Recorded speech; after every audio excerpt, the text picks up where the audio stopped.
Read the four statements below carefully. Statement A. Objects with rough and sharp edges are also able to reflect light. The question is asking which one of the statements is correct.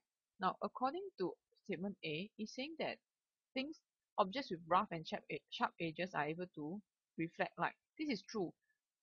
All objects can reflect light, except for transparent objects, right? So, a demonstration would be this.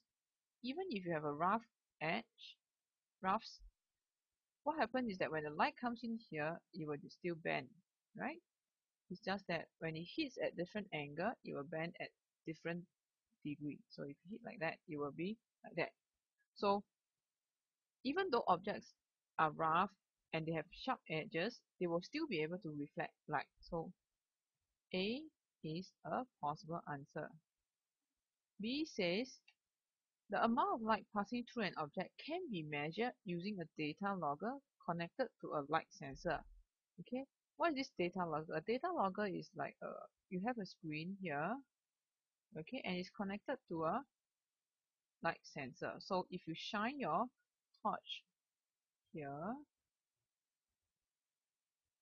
and it can sense the light that's coming through, it will actually have graph in here. So yes, B is correct. The amount of light passing through an object can be measured using a data logger connected to a light sensor. You need the sensor to sense the amount of light that's passing through. So this is correct. Okay. C says a shadow is only formed when an object is completely blocked by light.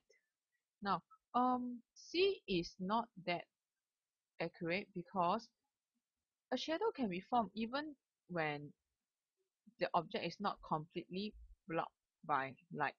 If you have translucent material, you will realize that you allow sunlight to pass through and block off sunlight, and you have places whereby maybe inside is a bit dark while at the edge is a bit lighter, but you can still form a shadow. So to form a shadow is not necessary that the object must be completely blocked by light. So C is not too accurate. D says things can only be seen when light is able to enter into our eyes. Okay, now for us to see anything, the light must, so if our eye is here and we want to look at the table, for us to see the table, there must be a light, a torch or a light source shining into it. So let me draw the path, shining into it and reflects into our eye. And that's how we see things because our eyes do not give off light. So D is actually correct. So in this case, the only answer would be A, B, and D, which gives us the answer, option number 3.